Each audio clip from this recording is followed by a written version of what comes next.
Here we go. We're reading part 2 of the story An American Army of Two. If you haven't seen the part 1, go check that out first, okay? Because we're starting on page 24 today. Here he goes. The townspeople cheered as the troops of the Massachusetts Home Guard marched into town. But the American soldiers could not stay long. Miles and miles lay along the Massachusetts coast. The Home Guard had to watch every mile. Look at this. It says Massachusetts Bay in there. This Boston. In less than a week, the American soldiers marched out of town. One man stayed at the lighthouse as a guard. The guard was to ride for the troops if he saw a British ship. So look at that. All guarding. Look at the people in the band that they talked about in part 1, right? That they used to let people know if they had a march or if they were coming or things like that. Rebecca and Abigail went to meet the guard. His name was Levi. "Are you a fifer?" Rebecca asked. She pointed to the wooden pipe in Levi's pocket. "Yes," Levi said. "I play the drum too, but not at the same time." He smiled. "Fifers and drummers go with the officers into battle." Levi handed Rebecca the fife. "Here, try it," he said. "Hold the fife out to the side. Then make your lips tight and blow across the hole." Rebecca brought the pipe to her mouth, the way Levi showed her. She tightened her lips and blew. Out came a high squeak. Abigail laughed. It didn't sound anything like Yankee Doodle. Look at her, she's trying to play. Then Levi pulled a drum and 2 drumsticks from his pack. He handed them to Abigail. "Hold the sticks this way," Levi said. "Put your left hand under one stick, palm up. Put your right hand over this other stick, palm down," he said. Abigail held the drumsticks just right. She banged them up and down on the drum fast and hard. "Slow down," Levi said, grinding. "Troops can't march that fast." Look how cool. That's Levi then. Weeks passed. The British didn't come back. Rebecca and Abigail practiced the fife and the drum. Soon, they could play the Yankee Doodle almost as well as Levi. Ooh. Early one morning, Rebecca and Abigail were making cornbread. Do you like cornbread? I don't like cornbread very much. Maybe just a little bit. With their mother. "I wish we had sugar," Abigail said. "I'm tired of using boiled pumpkin to make these things taste better." "You may get your wish, Nabby," Mrs. Bates said. "Last night, 2 supply ships shipped into the harbor.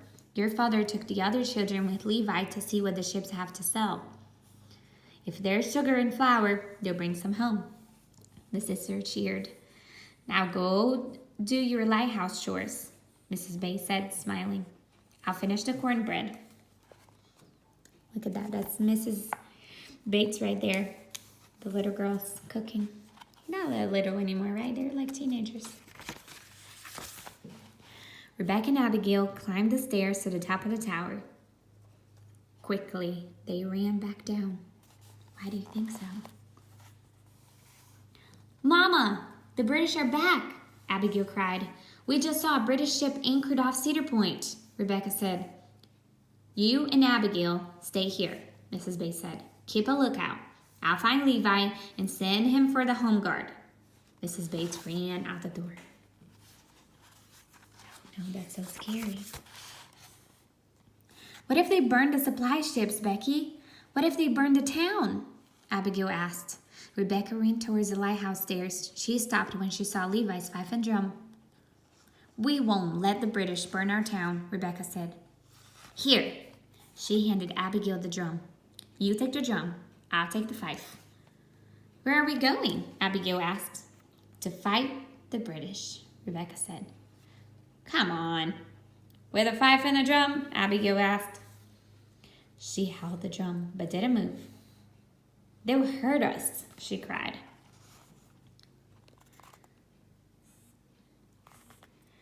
"They won't see us," Rebecca said.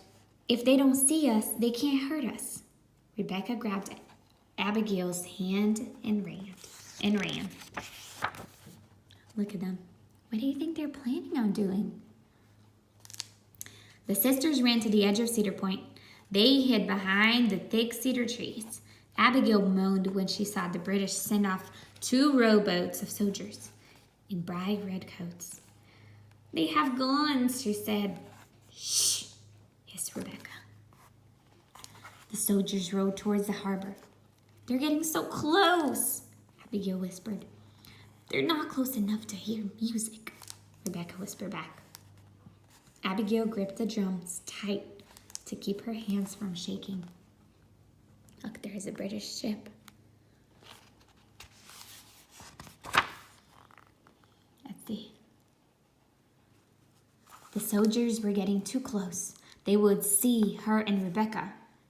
Now, Nabby, Rebecca whispered. Play soft at first, then play louder.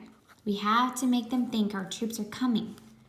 Rebecca licked her dry lips and took a deep breath. Abigail held the drumstick's left palm up, right palm down. Rebecca nodded, and they started to play. Do you think that's a good idea? Think it's gonna work? At first, Yankee Doodle sounded shaky and weak, but they played the tune again and again. Each time, the sisters played louder and stronger. The music floated over the water towards the British soldiers. Suddenly, they stopped rowing and listened. One of the soldiers raised his gun and looked towards the cedar trees. Oh no. The 2 sisters scrunched lower. Is he going to shoot us? They wondered. Abigail's hands were tired. Rebecca was short of breath, but they made themselves play louder. Look at that. What do you think is going to happen? Look at the girls. Then the officer in the first rowboat stood up. Turn around, he shouted. American troops are coming. Slowly, the soldiers turned the boats and rowed back towards the ship. We did it, Becky. We did it, Abigail exclaimed in a whisper. Rebecca was too out of breath to talk, and her lips were too numb from playing to smile. But it wasn't over yet. The officers could change their mind. The sisters kept playing. Finally, all the red-coated soldiers were back on their ship. Rebecca and Abigail watched the ship sail away until it was just a little dot on the ocean.